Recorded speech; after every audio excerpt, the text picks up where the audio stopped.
Hi all അസ്സലാമു അലൈക്കും. അപ്പോൾ ഇന്ന് ഞാൻ വന്നിട്ടുള്ളത് വളരെ ടേസ്റ്റി ആയിട്ടുള്ള ഒരു മുട്ടക്കറിയുടെ റെസിപ്പി ആയിട്ടാണ്. നമുക്കിത് അപ്പത്തിൻ്റെ കൂടെ ചപ്പാത്തിൻ്റെ കൂടെ ഒക്കെ കഴിക്കാം. ചോറിൻ്റെ കൂടെ നമുക്ക് കഴിക്കണമെങ്കിൽ ഇത് കുറച്ചും കൂടി ലൂസാക്കിയിട്ട് ചെയ്താൽ മതി. അപ്പോൾ ഇത് ഞാൻ വളരെ കുറുക്കിയിട്ടാണ് ചെയ്തെടുത്തിട്ടുള്ളത്. നല്ല ടേസ്റ്റിയാണ്. നിങ്ങൾക്ക് എന്തായാലും ഇഷ്ടപ്പെടും. നമ്മുടെ ചാനൽ ആദ്യമായിട്ട് കാണുന്നവരാണെങ്കിൽ ഒന്ന് സബ്സ്ക്രൈബ് ചെയ്തിട്ട് സപ്പോർട്ട് ചെയ്യണേ. അപ്പോൾ നമുക്കിത് എങ്ങനെയാണ് ഉണ്ടാക്കുന്നതെന്ന് നോക്കാം.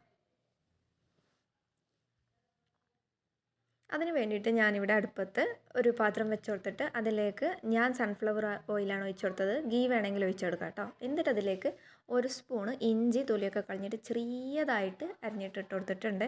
അതിൻ്റെ പച്ചമണം മാറിയതിന് ശേഷം സവോള, ഒരു മീഡിയം സൈസുള്ള 2 സവോള ഞാൻ എടുത്തിട്ടുണ്ട്. അതും ചെറിയ രീതിയിൽ നേരിയതായിട്ട് കട്ട് ചെയ്തിട്ട് ചെറിയ രീതിയിൽ കട്ട് ചെയ്തിട്ട് ഇതേപോലെ ഇട്ട് കൊടുക്കുക. ഇനി സവോള ഒന്ന് നല്ല പോലെ വഴന്ന് വന്നതിന് ശേഷം നമ്മൾ എത്രയാണോ സവോള എടുത്തത് അതേ അളവിൽ തന്നെ തക്കാളി എടുക്കുക. അപ്പം ഞാനിവിടെ 2 മീഡിയം സൈസുള്ള സവാള എടുത്തിട്ടുണ്ട്. അതേപോലെ 2 മീഡിയം സൈസുള്ള തക്കാളിയും കൂടി എടുത്തിട്ടുണ്ട്. നേരിയതായിട്ട് തന്നെ ചെറിയ രീതിയിൽ തന്നെ തക്കാളിയും പച്ചമുളകും ഒക്കെ അരിഞ്ഞെടുക്കണം. പച്ചമുളക് ഒരു 3 ചേർത്ത് കൊടുത്തിട്ടുണ്ട്.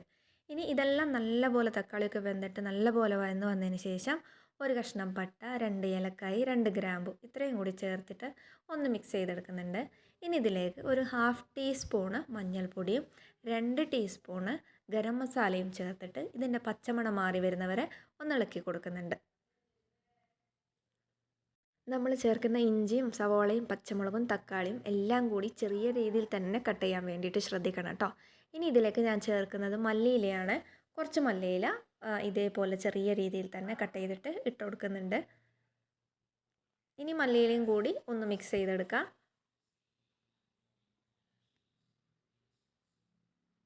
ഇനി ഞാനിതിലേക്ക് ചേർത്ത് കൊടുക്കുന്നത് വറുത്തരച്ച മുളകാണ്.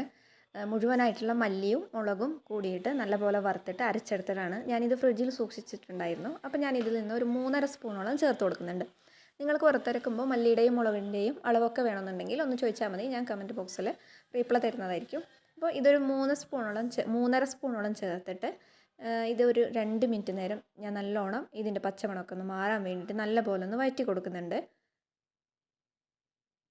നിങ്ങൾക്ക് ഗ്രേവി കൂടുതൽ വേണമെന്നുണ്ടെങ്കിൽ മുളക് ചേർക്കുമ്പോൾ അളവ് കൂട്ടിയിട്ട് ചേർക്കാം കേട്ടോ.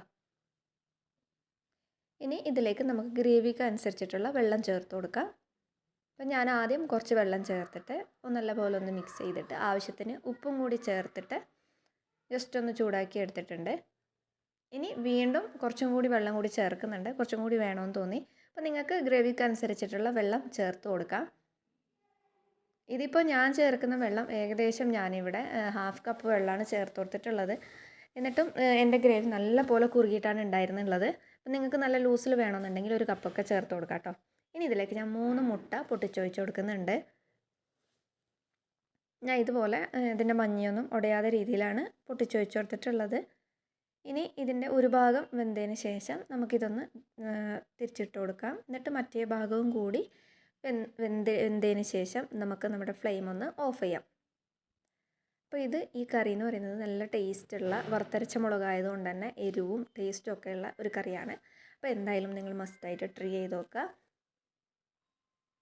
നിങ്ങൾക്ക് എന്തായാലും വീഡിയോ ഇഷ്ടപ്പെട്ടെന്ന് കരുതുന്നു. വീണ്ടും നല്ലൊരു വീഡിയോ ആയിട്ട് വരാം. അതുവരെ എല്ലാവർക്കും ബായ്. അസ്സലാമു അലൈക്കും.